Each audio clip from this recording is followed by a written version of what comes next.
Hello everyone, welcome to become cooking. வாங்க சங்கு பூ டீ செய்யலாம். 100 ml தண்ணீர் எடுத்துக்கலாம்.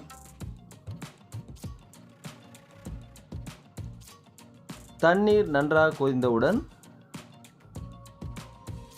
2 டேபிள் ஸ்பூன் சுகர் எடுத்துக்கலாம்.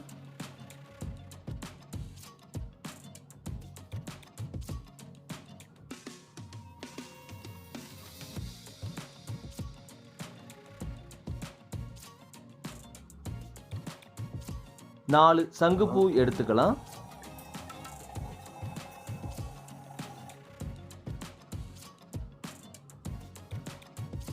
எட்டிலிருந்து 10 நிமிடங்கள் நன்றாக கொதித்தவுடன் சங்குப்பூ டீ ரெடி.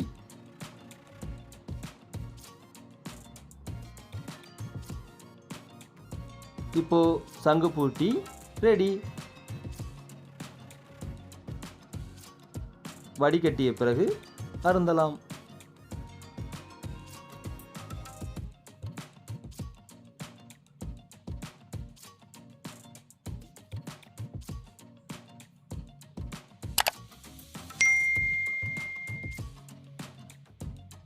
சொல்லுங்க, ஆஹா சொல்லுங்க.